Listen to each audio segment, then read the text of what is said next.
Welcome to the Deep Dive. This is your shortcut, really, to getting under the skin of a complex world. Today, we're doing something specific, a deep dive into just one single but incredibly packed day, June 19th, 2025. That's right. We've sifted through, well, a mountain of sources, news, reports, analysis. Uh-huh. The aim is to cut through all that noise, find the crucial bits, the surprising links from that one day. Exactly. We want to help you connect the dots yourself, because just knowing what happened isn't always enough, is it? Not at all. Yeah. In this flood of information we live in, the real value is understanding the why, how things connect, how seemingly separate events actually influence each other. And June 19th, 2025, wow, it was just buzzing with activity, geopolitics, tech, social issues, the economy. It really was a day where several things seemed to reach a critical point, an inflection point, you could say. Okay, so let's start where things felt maybe the most heated. The Middle East. Yeah. The situation between Israel and Iran. I mean, this wasn't new. Far from it.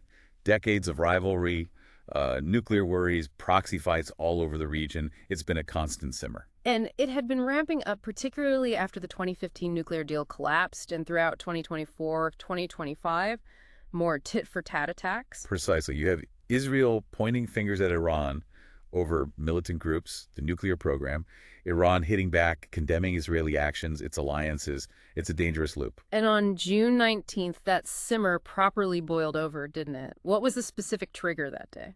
Well, the big event was an Iranian missile strike hitting the Soroka Medical Center. That's in Beersheba, southern Israel. A hospital, that's significant. Hugely significant. It caused substantial damage.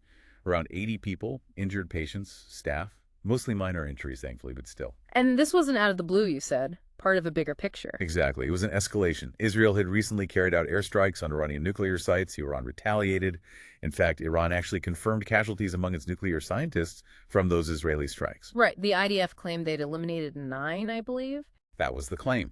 So tensions were already sky high. So amidst all this, the U.S., what was the American response? This is where it gets strategically interesting.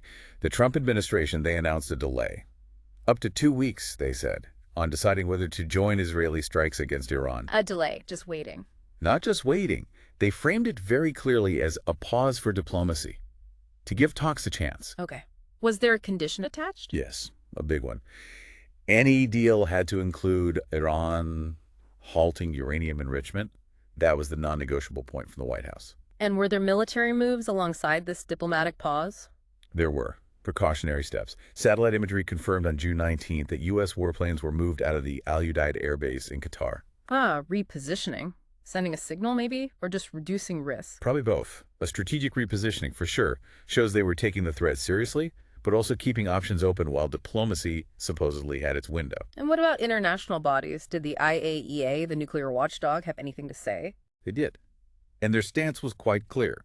The IAEA Director General, Rafael Grossi, he came out and said, essentially, that their findings on Iran's enrichment didn't justify military action. Really? Despite the concerns? Despite the concerns. He really stressed diplomacy, warning that, bombing buildings doesn't destroy technical knowledge. The expertise remains. That's a crucial point. You can't uninvent something. Precisely. And this message was echoed elsewhere. Yeah. The UN, the EU leaders calling for an immediate ceasefire, get back to negotiations. Some countries even offered to mediate. But the implications of hitting a hospital, the back-and-forth strikes, this felt like it could spiral fast.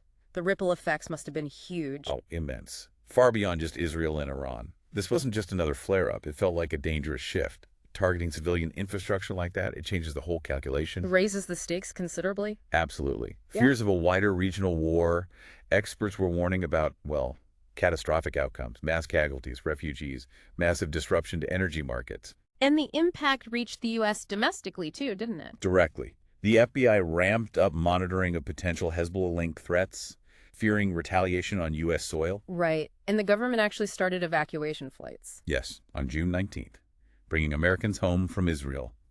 It shows how serious the situation was perceived. And politically back home, must have stirred things up. Deep divisions came to the surface. You had voices urging immediate U.S. action, supporting Israel strongly. Others were calling for caution, diplomacy, reflecting those long-standing debates over U.S. policy in the region. And inside Iran, what was the situation? Intense pressure on the leadership, definitely, Yeah. both from the outside conflict and internally. Reports were coming out about increased repression, but also growing dissent. A very tough spot for them. Wow. Okay, so these huge geopolitical events unfolding, but June 19th was also significant in the U.S. for very different domestic A reasons. slightly different, yes, it was Juneteenth. The federal holiday. Commemorating the end of slavery, specifically when the news reached enslaved people in Galveston, Texas in 1865. Exactly. And you saw observances across the country. Hmm. Parades, art, educational events. Galveston itself had major celebrations, naturally. And things shut down for it, right? Markets, banks. Yep. NYSE, NASDAQ, banks, the post office, all closed. It's really become more and more a key moment for reflecting on history, but also for conversations about racial justice today, ongoing challenges. And there was a related announcement that day from Colonial Williamsburg. Yes, quite significant. They announced on June 19th that they're going to rebuild one of America's first black churches Yeah. right on its original site. Wow. Established way back. In the 18th century, by both free and enslaved black people, it's seen as a really important step, preserving black heritage, making historical narratives more inclusive, a powerful symbolic act on Juneteenth. That's fascinating. But the day also saw friction, didn't it? Particularly in Los Angeles. Let's talk about that incident at Dodger Stadium. Right. This really became a flashpoint. The LA Dodgers apparently blocked entry to federal immigration agents. There was some dispute if it was ICE or CBP at the stadium. And this was happening while there were big protests going on. Exactly. Large-scale protests against ICE raids that were happening in the area. So the stadium incident just poured fuel on that fire. And the politics around it got complicated with the National Guard. Very complicated. Federal courts had allowed the National Guard to remain under President Trump's control in LA. Even though the state objected, it intensified this whole standoff over who's in charge, state versus federal authority. So the Dodger Stadium thing, it tapped into these much bigger national arguments. Absolutely. Immigration, federal power, and policing. Public opinion was really divided on the protests themselves. Around 36% supporting, maybe 45% disapproving. And how law enforcement handled it all was under intense scrutiny. It really paints a picture of a nation grappling with some deep divisions. It does. And unfortunately, June 19th also brought renewed focus onto some really alarming acts of targeted violence. Like the Palm Springs bombing. Yes. The investigation into that was intensifying on the 19th. A car bomb outside a fertility clinic earlier in the month. One person killed, 4 injured. The bomber apparently called Mizell's a pro-mortalist. Chilling. And that connects to broader debates too, obviously. Reproductive rights, extremist ideologies, it definitely fueled calls for better protection at clinics and places like that. And there was another disturbing incident getting attention. Yes, the shooting of 2 state legislators in Minnesota at their homes earlier in June. One was killed. June 19th saw renewed national focus on this. Just awful. A reflection of rising political tensions, threats against public officials. Sadly, yes. It highlighted that growing polarization and the real dangers faced by people in public service. Okay, so from these really heavy societal issues, let's shift gears again. Let's look at innovation, oversight, and the economy on June 19th. Starting with, a big bang in Texas. A very big bang. Late on June 18th, actually, carrying into the 19th, SpaceX's Starship prototype, Ship 36, exploded during a test at Starbase. Exploded completely. Pretty spectacularly, yes. A huge fireball. Preliminary analysis suggested a failure in a pressurized nitrogen tank. Thankfully, no one was injured. Still, that's a major setback for SpaceX, isn't it? For the Mars mission ambitions. A significant setback, no doubt. It really underscores the massive technical hurdles they're facing. Probably means delays, definitely increases scrutiny. Scrutiny from regulators, I assume. Absolutely. The FAA, other bodies, they'd be all over the safety protocols, the environmental impact. This kind of failure inevitably leads to more oversight. It raises that constant question in commercial space, doesn't it? Balancing that drive for rapid innovation with safety and regulation. It really does. Yeah. How do you push the boundaries, which is what SpaceX is all about, without unacceptable risk? It's a tough balancing act. Okay, and shifting from space back down to Earth, the global economy. How are the markets reacting to everything happening on June 19th, especially the Middle East situation? Jittery, that's the word. Financial markets were definitely nervous. You saw U.S. index futures drop. European, Asian markets followed suit. That direct link again, geopolitics shaking the economy. Immediately. And oil prices, predictably, spiked. Brent crude went up over 2%, topped $78 a barrel. Fears of supply disruption kicked in. So how did central banks react to all this uncertainty? It was mixed, actually. The U.S. Fed decided to hold interest rates steady, but they specifically mentioned the uncertainty. They were cautious. Okay. What about elsewhere? Switzerland and Norway actually cut their rates, but the Bank of England, interestingly, held theirs at 4.25%. They held firm. Was that unanimous? No, it was a split decision, 6-3 on their committee. They cited, well, economic fragility, a weakening job market, but also stubborn inflation. They forecast it peaking around 3.7% later in the year, and crucially, uncertainty over energy costs directly linked to those Middle East tensions. So a lot of different calculations happening globally. Exactly. Different economies, different pressures. Yeah. But the Middle East shadow was definitely looming over those decisions. Yet, despite all that turbulence, the Middle East, potential supply issues, inflation, the U.S. economy itself showed some resilience. It did, surprisingly perhaps. Key sectors like tech, energy, services, they were still showing steady growth. It wasn't all doom and gloom. So, underlying strength, but definitely vulnerable to these global shocks. That sums it up well. Resilient, but not immune. All right, let's take our focus across the Atlantic now to Europe. June 19th highlighted some shifting dynamics there too, particularly around security and values. Let's start with NATO. Yeah, there were precursor discussions happening for NATO, and the Spanish Prime Minister, Pedro Sanchez, made some waves. How so? Well, there was talk of a proposed target for defense spending, 5% of GDP. Sanchez called that unreasonable and counterproductive for Spain. 5%, that's a huge jump. What's Spain at now? Currently around 1.3%, aiming for 2.1%, so yeah, 5% felt way off. And this isn't just about budgets, is it? It points to deeper tensions in NATO. Absolutely. It underlines those ongoing debates about burden sharing, about what the real priorities are, especially with the threat from Russia still very real, and instability simmering in the Middle East. Different countries feel the pressure differently. A long-running issue for the alliance.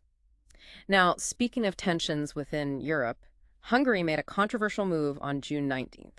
Extremely controversial. They used new legislation to effectively ban the Budapest Pride March, scheduled for that time. Banned it. What was the reaction? Widespread criticism, major backlash from the EU. Interestingly, Budapest's own mayor vowed to defy the ban and proceed anyway, and dozens of EU lawmakers publicly backed the march. So another flashpoint, reflecting a broader trend in Hungary. Yes, it fits a pattern of anti-LGBTQ plus policies under Viktor Orban's government.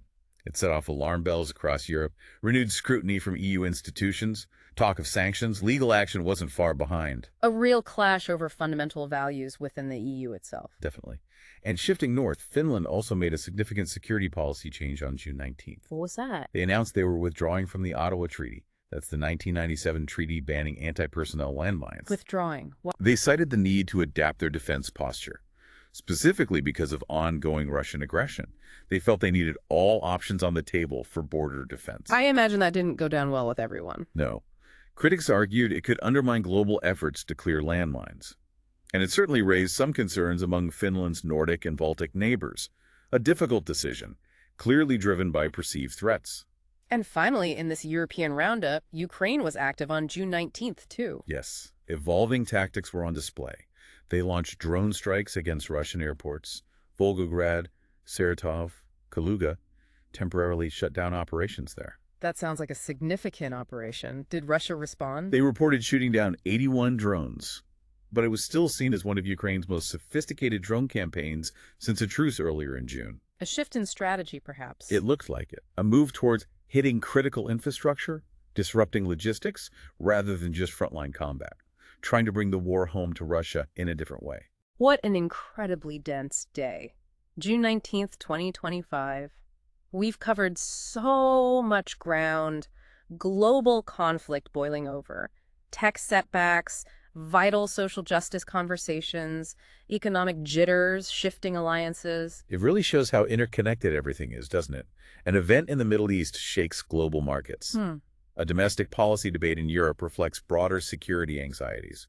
Technological ambition meets regulatory reality. And seeing these details, understanding the context, hopefully it gives you a much deeper picture, helps you navigate the complexities we all face. Exactly. It's about connecting those dots yourself, seeing how these aren't just isolated headlines, but part of a much larger dynamic global story. So here's a final thought for you to mull over as we finish. Think about all the individual choices and actions we talked about today. From presidents weighing military options to a community deciding to rebuild a historic church, from engineers pushing the limits of space travel to ordinary citizens protesting for change on the streets. Yeah, a whole spectrum of human agency. How do all those individual actions, those decisions, big and small, weave together to create the fabric of global events? It really demonstrates how profoundly linked our world is, doesn't it? And maybe challenges us to think about our own part in understanding and perhaps even shaping that world.